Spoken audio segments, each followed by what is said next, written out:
Bonjour à toutes et à tous, vous écoutez Cinécast, le podcast qui vous fait découvrir les dernières sorties cinéma et streaming. Ici Thibaut, en presque direct du Festival de Cannes qui commence maintenant, vu que je vous parlais du film d'ouverture, à savoir La Vénus électrique, le nouveau film de Pierre Salvadori, à qui on doit, notamment En liberté, hein, une comédie, très, très drôle, que j'avais beaucoup aimée. Il avait fait aussi il y a 20 ans maintenant, Hors de prix, hein, avec, Gad Elmaleh et Audrey Tautou et plus récemment, on lui doit aussi le film La Petite Bande, un film qui m'avait un peu moins plu, je dois bien l'avouer. Puis où il est aussi, passé notamment sur En thérapie. Donc voilà, c'est pas un réalisateur qu'on voit énormément, un peu plus ces dernières années quand même. Et donc ici, voilà, il a réalisé La Vénus électrique, qui sort donc aujourd'hui, hein, le 12 mai, en même temps que son ouverture au Festival de Cannes.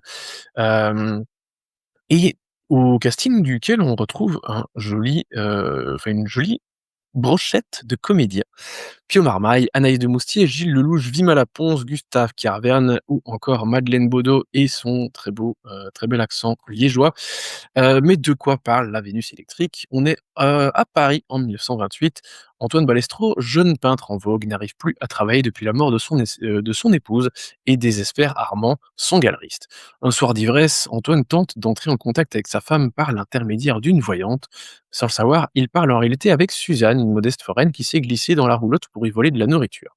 Suzanne se révèle douée pour l'imposture et rapidement, secondée par Armand, elle enchaîne les fausses séances.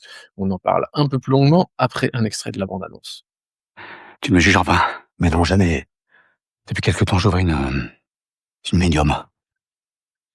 Comment s'appelait l'être cher? Et J'entends quelqu'un murmurer un prénom. quel prénom? Antoine? Hein?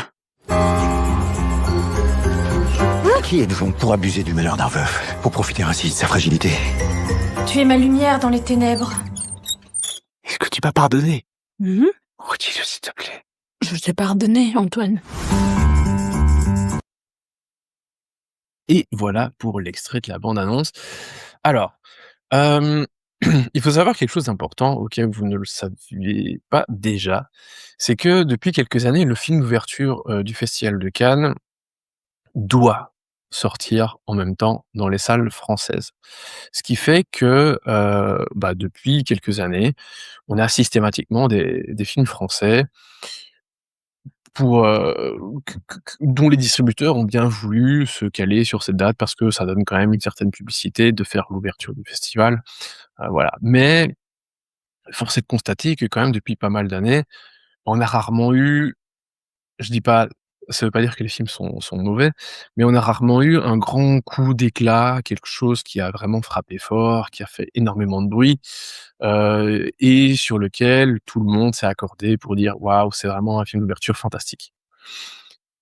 Ces dernières années, quand on regarde, la plupart des films d'ouverture du Festival de Cannes plaisent globalement à la presse française et puis voilà, la presse internationale en a un petit peu rien à faire.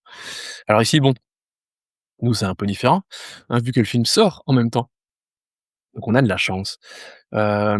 Mais c'est vrai que voilà, c'est une constante depuis quelques années et c'est un peu dommage parce que, ça veut dire qu'on n'a plus jamais un film américain, qui fait l'ouverture de Cannes. Je me demande si le dernier à avoir fait l'ouverture, c'était pas Woody Allen et c'était il y a peut-être 10 ans, avec, Café Society. Donc voilà, ça fait vraiment longtemps qu'il y a pas eu un grand film d'ouverture quelque part et j'aime beaucoup le film d'ouverture de l'année dernière, hein, c'est pas ça et je trouve qu'il y a plein de choses positives à dire sur La Vénus électrique. Je vais y venir tout de suite. Mais malheureusement, quelque part, on se retrouve à nouveau avec un film un petit peu faible quelque part pour ou une ouverture cannoise où malheureusement, j'ai envie de dire, le nouveau standard des ouvertures cannoises, quoi. Parce qu'en fait, La Vénus électrique, je comprends tout à fait pourquoi il a été choisi pour faire cette ouverture. C'est-à-dire qu'on a un film, d'époque, avec des costumes qui nous parlent, du monde, des saltimbanques, et on a cet univers de la fête foraine. On a, donc quelques personnages un petit peu truculents. On a cette, jeune femme, qui participe en fait à un spectacle de femmes électriques, hein, d'où le mot électrique du titre du film.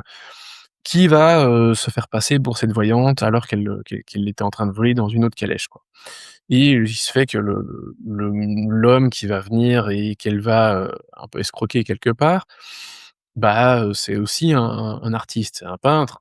Donc on a l'univers de la fête foraine, on a des le côté saltimbanque, le côté spectacle, on a le côté artistique avec ce peintre, son ami le galeriste, hein, l'ami qui est interprété par Gilles Lelouch, alors que le peintre, c'est évidemment Pio Marmaille et la Anaïs de Moustier qui joue, la voyante. Enfin la fausse voyante, qui va jouer donc, cette voyante qui peut en plus parler avec, comme si elle était l'épouse décédée, heu, d'Antoine.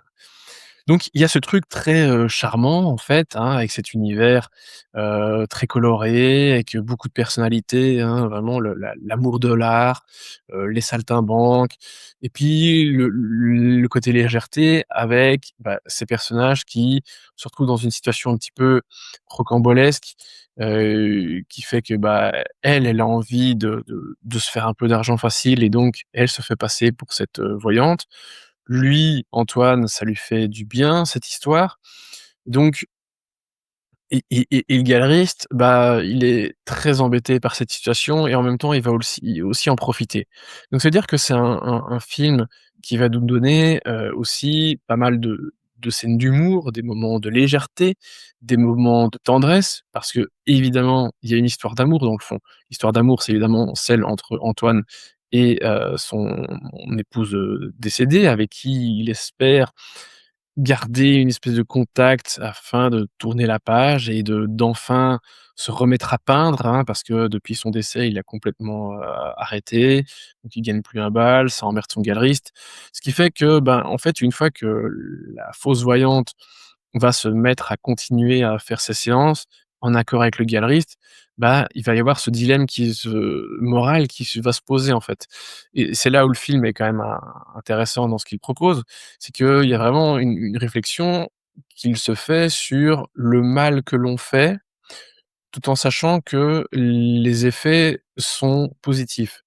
C'est-à-dire, cette femme fait donc de fausses séances de voyance avec cet homme qui est faible, hein, il est abattu, heu, mais les effets de ces séances, alors qu'elle elle manipule complètement le truc, hein, elle se fait passer pour, l'épouse défunte en lui parlant alors qu'il a les yeux fermés et cetera, en dévoilant des informations qu'a priori pas grand monde est censé savoir donc elle se joue complètement de lui mais clairement, lui, bah, il retrouve un peu de la vie, il va se remettre à peindre et cetera. Donc il y a des choses qui sont intéressantes et ce dilemme moral est intéressant. C'est je trouve ça plutôt pas mal la façon dont il est, heu, abordé dans le film et creusé au travers ces 3 personnages, en fait.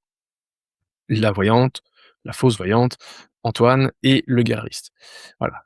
Il y a donc la légèreté autour de ça parce que bien sûr il en fait une vraie comédie, hein, une vraie comédie romantique aussi, parce que bien sûr qu'il va se passer quelque chose entre Antoine, hem et Suzanne, voilà, la fausse voyante. En tout cas, il y a un, une situation d'inconfort qui va être créée par rapport à ça. Où en fait, bah, Antoine parle à son épouse défunte, à sa défunte épouse, en français correct, mais il parle aussi à Suzanne en réalité. Donc il y a quelque chose d'assez flou et de rigolo qui va se passer par rapport à ça. Donc ça, c'est assez sympathique. Donc je trouve que le film, dans l'ensemble, est quand même a beaucoup de charme. Il a de la personnalité, j'aime beaucoup son univers. Je trouve que son trio de comédiens, enfin le trio de personnages fonctionne bien, le trio de comédiens fonctionne bien aussi. Qu'il y a un fond assez intéressante, avec cette réflexion sur, voilà, faire du mal, avec des conséquences, heu, bénéfiques. Donc voilà, ça, c'est plutôt pas mal. Malgré tout, je trouve qu'il y a quand même un truc, enfin c'est je trouve que l'ensemble est quand même gentil et un peu faiblard quelque part. C'est-à-dire que je dis ça en intro que je trouve ça faible pour une ouverture cannoise et en même temps ça devient un peu le standard. Je pense que la barre a juste baissé d'un cran depuis quelques années et que oui, ça arrive à cette barre, mais ça va pas plus haut et c'est dommage parce que ça a du charme, c'est gentil, c'est un peu naïf, c'est un peu mignon, c'est on passe pas un mauvais moment, mais allez, j'ai vu le film il y a 2 semaines, quelque chose comme ça, 2-3 semaines, heu, dans une semaine, dans un mois, j'y pense plus, hein. J'y repense maintenant pour faire la critique, mais c'est vraiment pas un film qui va me marquer plus que ça et en plus et je pense que ça joue beaucoup, c'est que c'est très, très prévisible, mais à un point où en fait ça m'a gêné parce que, j'ai vu des films et je vais vous parler d'un film dès demain, où il y a aussi un côté très prévisible à ce qui va se passer. On peut même anticiper beaucoup de choses, mais en fait, la façon de travailler les personnages fait qu'on n'apprécie pas de la même façon cette prévisibilité, en fait. Ici, j'ai dit, les personnages sont sympathiques, on peut faire, le détail de leur personnalité, leur développement et cetera. Il y a de quoi faire, hein, ils sont pas des coquilles vides, mais il y a ce truc qui fait que, bah, en fait, comme on anticipe tout très, très fort, il y a quand même le plaisir qui est un peu gâché. Parce que j'ai l'impression que les personnages sont limite là plus pour amuser la galerie qu'autre chose. Donc ça m'a un peu gêné. Au contraire du film dont je vais vous parler demain, où je trouve que la façon dont les personnages sont développés fait que le fait qu'on puisse deviner ce qui va se passer me passe, complètement au-dessus de la tête. Je m'en fiche, en fait. Parce que ce qui m'intéresse, c'est de voir comment ces personnages sont travaillés et comment est-ce qu'ils vont agir et réagir par rapport à chaque situation. Comment ils vont processer tout ce qui se passe. Hem, donc voilà, je trouve ça dommage d'avoir, c'est pas une opportunité manquée, c'est pas vraiment gâché, mais c'est juste que c'est un film qui, je pense, aurait pu, avoir un peu plus d'ampleur que ce qu'il n'a réellement et attention, je juge le film et j'en suis bien conscient, plus durement que si je le voyais à un autre moment de l'année dans un autre contexte, hein.